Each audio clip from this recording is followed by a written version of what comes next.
जय जगन्नाथ शुभ सकाळ। आज अक्टोबर मास 1 तारिख शनिवार, ओडिया आश्विन मास 15 दिन शुक्ल पक्ष। आसंतु नजर पकईबा राज्य तथा देश विदेशर प्रमुख खबर उपरे, किंतु ता पूर्वरु आपण माननकु गोटिए अनुरोध, भिडियोटी को शेष पर्यंत देखिबे। हाई सिक्यूरिटी नंबर प्लेट समय सीमा को नहीं छानिया हो जाइथिबा गाड़ी चालकों को मिली सामान्य आश्वस्ति। सेमानंकु मिली आउ मासे मोहलत। फल पुराना नंबर प्लेट थिले भी आसंता काली गणिबाकु पड़िबनी जरिमाना। आज ए संक्रांतीय मामलार शुणाणी हाइकोर्ट रे चलीथिबा बेले निज आडू मासे समय सीमा बुद्धि करबा पई प्रस्ताव देइछंती राज्य सरकार। अर्थात अक्टोबर 31 तारिख पर्यंत निज गाड़ी रे हाई सिक्यूरिटी नंबर प्लेट लगाइबाकू समय पाई पारिछंती गाड़ी चालक। एने आज राज्य सरकार विज्ञप्ति प्रकाश करेंगे। स्लॉट बुकिंग पाई प्रबल भिड़ होउथिबारु पोस्ट ऑफिस जनसेवा केन्द्र को सामिल पाई प्रस्ताव दिया जाइछि। आवश्यक स्थले कैंप कराजिबार व्यवस्था होई पारे। आसंता अक्टोबर 26 तारिख रे मामलार परवर्ती शुणाणी हेबो। एहा मध्यरे भित्तिभूमि किपरि सुदृढ़ करा जाइछि, लोकंक समस्या केते मात्रा रे सुधुरी पारुछि ताहार तर्जमा कराजिबो। मासकर मोहलत पाई गाड़ी चालक आश्वस्त होइथिबा बेले एहा मध्यरे हाई सिक्यूरिटी नंबर प्लेट पाई प्रयास जारी रखिबे बोली कहिसंती। परवर्ती खबर, गोरुमैसाणी मुख्य रास्ता सानपाखना पंचायत समरदफा ग्रामर बस छिड़ा हेउथिबा स्थान रे थिबा यात्री प्रतीक्षालयटी दीर्घ 25 वर्षरु ऊर्ध्व विपद संकुल अवस्था रहिथिला। वर्षा दिने छातरु पानी गळुथिला। चट्टाण रे सिमेंट उठी जाइथिबारु यात्री माने गछमुड़े विश्राम नेउथिले। किछि मास पूर्वे संवाद रे विपद संकुल समरदफा यात्री प्रतीक्षालयर खबर प्रकाश परे नुआ रूप पाइछि। जिला ग्राम उन्नयन संस्था पक्षरु 2 लाख टंका विनिमय रे पंचदश अर्थ कमिशन पांठिरु नूतन यात्री प्रतीक्षालय निर्माण करा जाइछि। एने विभिन्न महलरु संवाद को प्रशंसा करा जाइछि। परवर्ती खबर, विश्व जलवायु परिवर्तन जगु एबे प्रकृति परिवर्तन हेउछि। अदिने वर्षा और असमय बात्या भली प्राकृतिक विपर्यय आसुछि। ग्रीष्म रे अहेतुक भावे तापमात्रा वृद्धि पाउछि। वर्षा ऋतु रे कम समय रे अधिक वर्षा, श्रावण और भाद्रव रे माटी फाटिबा, शीत ऋतु रे केउ वर्ष कम शीत तो आउ केउ वर्ष अत्यधिक शीत हेउछि। जनसंख्या वृद्धि जगु जंगल ध्वंस एवं परिवेश प्रदूषित हेउछि। 2070 सुद्धा 1.5 डिग्री सेल्सियस तापमात्रा वृद्धि पाइब बोली वैज्ञानिक और पाणीपाग विशेषज्ञ आकलन कलेनि। तापमात्रा वृद्धि पाई कोयला भित्तिक तापज विद्युत केन्द्र गुड़िक मुख्य भूमिका निर्वाह करुछंती। तापज विद्युत केन्द्र निर्गत अंगारकाम्ल वायुमंडल को अधिक उत्ताप्त एवं प्रदूषित करुछि। वायुमंडल में अंगारकाम्ल परिमाण कम करने निमंते 2070 बेलू कोयला भित्तिक तापज विद्युत केन्द्र गुड़िक बंद करने निमंते विश्व समुदाय शिखर सम्मिलन में निष्पत्ति नेइथिले। एही क्रम में कोयला खनि एवं तापज विद्युत केन्द्र गुड़िक बंद करने को एबेठारु कार्यक्रम हाथ को नियागलानी। परवर्ती खबर, केंद्र सरकार गुरुवार किसान विकास पत्र वरिष्ठ नागरिक संचय योजना समेत 5टी स्वल्प संचय योजनार सुधहार वृद्धि करिसंती। एही सुधहार अक्टोबर 1 रु आरंभ होउतिबा चलित आर्थिक वर्षकर तृतीय त्रैमासिक पई लागू हेबो। एही सुधहार 0.1 रु 0.3% पर्यंत वृद्धि करा जाइछि। तेबे सबुठु लोकप्रिय पीपीएफ एवं एनएससी सुधहार अपरिवर्तित रहिछि। संशोधित हार अनुजाई 3 वर्षिया पोस्ट ऑफिस जमा उपरे सुध परिमाण 5.5% रु 5.8% होइथिबा बेले वरिष्ठ नागरिक संचय योजना सुध 7.4% रु 7.6% को वृद्धि पाइछि। किसान विकास पत्र सुध हार 6.9% रु 7% करा जाइथिबा बेले मैच्योरिटी समय सीमा 124 मास रु 123 मास को ह्रास करा जाइछि। परवर्ती खबर, लोकंक सेवा होछि मुख्य, राजनीति एथिपाई एक माध्यम मात्र। यह आमे समस्ते मने रखिबा दरकार। पंचायत और पौर निर्वाचन समय रे राजनीति हुए। निर्वाचन सरिबा परे समस्ते एकाठी होई लोकंक पई काम करंती।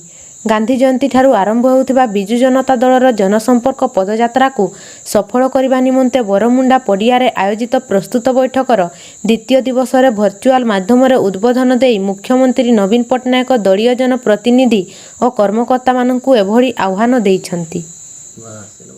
ପରବର୍ତ୍ତୀ ଖବର ଅଷ୍ଟ୍ରେଲିଆରେ ଆରମ୍ଭ ହେବାକୁ ଥିବା ଟି20 ବିଶ୍ୱକପ୍ ପୂର୍ବରୁ ପୁରସ୍କାର ରାଶି ଘୋଷଣା କରିଛି ଆଇସିସି।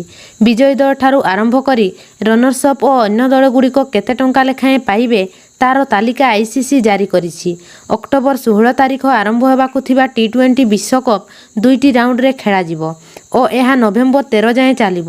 ନଭେମ୍ବର 13ରେ ଖେଳାଯିବାକୁ ଟି20 ବିଶ୍ୱକପ୍ ଫାଇନାଲରେ ଯେଉଁ ଦଳ ଜିତିବ ତାକୁ $1.6 ମିଲିୟନ ବା 13,04,497,840 ଟଙ୍କା ମିଳିବ। ସେହିପରି ଗତ ବର୍ଷ ଭଳି ରନର୍ସ ଅପ୍ ଟିମ୍କୁ $8 ଲକ୍ଷ ଦିଆଯିବ। ସେହି ଫାଇନାଲରେ ହାରିଥିବା ଦୁଇ ଦଳକୁ $400,000 ଲେଖାଏଁ ପୁରସ୍କାର ବାବଦ ଅର୍ଥ ମିଳିବ। ମୋଟ ଉପରେ ଆଇସିସି $5.6 ମିଲିୟନ ଆର୍ଥିକ ପୁରସ୍କାର 16ଟି ଯାକ ଟିମ୍କୁ ଦେବ ବୋଲି କହିଛି। ପରବର୍ତ୍ତୀ ଖବର ପ୍ରଧାନମନ୍ତ୍ରୀ ନରେନ୍ଦ୍ର ମୋଦି ଆଜି ଇଣ୍ଡିଆ ମୋବାଇଲ କଂଗ୍ରେସର 6ଠ ସଂସ୍କରଣ ଅବସରରେ 5G ସେବା ଉନ୍ମୋଚନ କରିବେ। ପିଏମ୍ଓ ସୂଚନାନୁଯାୟୀ ପ୍ରଧାନମନ୍ତ୍ରୀ ପୂର୍ବାହ୍ନ 10ଟାରେ ପ୍ରଗତି ମଇଦାନରେ ନିଜର ଅଭିଭାଷଣ ପ୍ରଦାନ କରିବେ।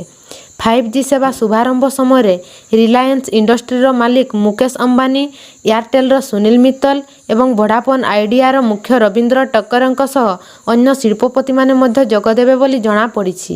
ତେବେ ଦିଲ୍ଲୀ, ମୁମ୍ବାଇ, ଅହମ୍ମଦାବାଦ, ବେଙ୍ଗାଲୁରୁ, ଚଣ୍ଡିଗଡ଼, ଚେନ୍ନାଇ, ଗାନ୍ଧୀନଗର, ଗୁରୁଗ୍ରାମ, ହାଇଦ୍ରାବାଦ, କୋଲକାତା, ଜାମନଗର, ପୁନେ ଏବଂ ଲକ୍ଷ୍ନୌ ଆଦି 13ଟି ସହରରେ ପ୍ରଥମେ 5G ସେବା ଆରମ୍ଭ ହେବ।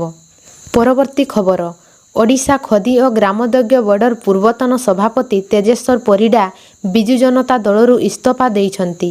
ଶୁକ୍ରବାର ସେ ଦଳ ଛାଡ଼ିଥିବା ନିଜେ ଟ୍ୱିଟ୍ କରି ସୂଚନା ଦେଇଛନ୍ତି। ଦଳର ସଭାପତି ନବୀନ ପଟ୍ଟନାୟକଙ୍କୁ ସେ ଇମେଲ ଯୋଗେ ନିଜ ଇସ୍ତଫାପତ୍ର ପ୍ରଦାନ କରିଛନ୍ତି। ଦୀର୍ଘ ଦିନ ଧରି ସେ ଦଳ ଉପରେ ଅସନ୍ତୋଷ ଥିବା ନେଇ ଚର୍ଚ୍ଚା ହେଉଥିଲା। ଅପରପକ୍ଷେ ସେ ବିଜେପିରେ ସାମିଲ ହେବା ନେଇ ଚର୍ଚ୍ଚା ଜୋର ଧରିଛି। ପରବର୍ତ୍ତୀ ଖବର ବଲିଉଡ୍ ଅଭିନେତ୍ରୀ ରାଣାୱତ ଖୁବ୍ ଶୀଘ୍ର ମହାରାଷ୍ଟ୍ର ମୁଖ୍ୟମନ୍ତ୍ରୀ ଏକନାଥ ସିନ୍ଦେଙ୍କୁ ଭେଟିବାକୁ ଯାଉଛନ୍ତି। ଗତ କିଛି ଦିନ ହେବ ସାମ୍ନାକୁ ଆସିଥିବା ରିପୋର୍ଟ ଅନୁଯାୟୀ କଙ୍ଗନା ରାଣାୱତ ରାଜନୀତିରେ ପାଦ ଥାପିବାକୁ ଯାଉଛନ୍ତି। ଯଦି ରିପୋର୍ଟ ଆଧାରରେ କୁହାଯାଏ ତେବେ ଆଜି ସନ୍ଧ୍ୟାରେ ବର୍ଷା ବଙ୍ଗଳାରେ ଏକନାଥ ସିନ୍ଦେଙ୍କୁ ସାକ୍ଷାତ କରିପାରନ୍ତି। ପରବର୍ତ୍ତୀ ଖବର କେନ୍ଦୁଝର ଜିଲ୍ଲା ଘଟଗାଁ ବ୍ଲକ ଅନ୍ତର୍ଗତ ଅର୍ଜୁନବିଲା ପ୍ରାଥମିକ ବିଦ୍ୟାଳୟରେ ଅଘଟଣ ଘଟିଛି। ଶ୍ରେଣୀ ଗୃହରେ ପରୀକ୍ଷା ଚାଲିଥିବା ସମୟରେ ବିଦ୍ୟାଳୟ ଛାତର ପ୍ଲାଷ୍ଟର ଖସି ଜଣେ ଛାତ୍ର ଏବଂ 6 ଜଣ ଛାତ୍ରୀ ଆହତ ହୋଇଛନ୍ତି। ଆହତ ଛାତ୍ରଛାତ୍ରୀଙ୍କୁ 108 ଆମ୍ବୁଲାନ୍ସ ଯୋଗେ ଘଟଗାଁ ଗୋଷ୍ଠୀ ସ୍ୱାସ୍ଥ୍ୟକେନ୍ଦ୍ରରେ ଚିକିତ୍ସା ପାଇଁ ଭର୍ତ୍ତି କରାଯାଇଛି। ପରବର୍ତ୍ତୀ ଖବର ଓଡ଼ିଶା ହାଇକୋର୍ଟର ନୂଆ ମୁଖ୍ୟ ବିଚାରପତି ନିଯୁକ୍ତି। ଓଡ଼ିଶା ହାଇକୋର୍ଟ ମୁଖ୍ୟ ବିଚାରପତି ହେବେ justice Yashwant Singh. Justice S ମୁରଲୀଧରଙ୍କୁ ମାଡ୍ରାସ ହାଇକୋର୍ଟକୁ ବଦଳି ହୋଇଛି। ମୁଖ୍ୟ ବିଚାରପତି ନିଯୁକ୍ତି ନେଇ ସୁପ୍ରିମକୋର୍ଟ କଲେଜିୟମର ନିଷ୍ପତ୍ତି ନେଇଛି। ଗତ 28 ତାରିଖରେ ସୁପ୍ରିମକୋର୍ଟ କଲେଜିୟମରେ ଜଷ୍ଟିସ୍ ଯଶବନ୍ତ ସିଂଙ୍କ ନାମ ସୁପାରିଶ ହୋଇଥିଲା।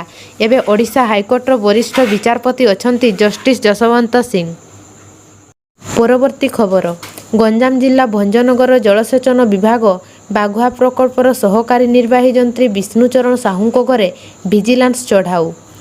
ଆୟ ବହିର୍ଭୂତ ସମ୍ପତ୍ତି ଠୁଳ ଅଭିଯୋଗରେ ଗତକାଲି ସକାଳେ ଓଡ଼ିଶା ଭିଜିଲାନ୍ସ ବିଭାଗ ବିଷ୍ଣୁଚରଣ ସାହୁଙ୍କ ବ୍ରହ୍ମପୁର ବାସଭବନ ସମେତ ଗଞ୍ଜାମ ଜିଲ୍ଲାର 7ଟି ସ୍ଥାନରେ ଚଢ଼ାଉ ଚାଲିଛି।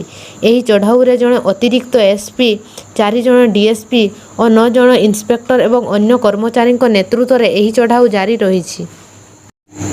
ପରବର୍ତ୍ତୀ ଖବର ଏମ୍କେସିଜି ମେଡିକାଲ କଲେଜ ଓ ହସ୍ପିଟାଲରେ ହାଉସ୍ ସର୍ଜନ ଡାକ୍ତର ଓ ନର୍ସଙ୍କ ମଧ୍ୟରେ ଗଣ୍ଡଗୋଳ ପରେ ମାରପିଟ ହୋଇଛି। ଏମ୍କେସିଜି ଅଧୀକ୍ଷକଙ୍କ କାର୍ଯ୍ୟାଳୟ ସମ୍ମୁଖରେ ଏହି ଘଟଣା ଘଟିଛି। ଉଭୟ ନର୍ସ ସଂଘ ଓ ହାଉସ୍ ସର୍ଜନ ସଂଘ କାର୍ଯ୍ୟ ବନ୍ଦ ଆନ୍ଦୋଳନକୁ ଓହ୍ଲାଇଛନ୍ତି।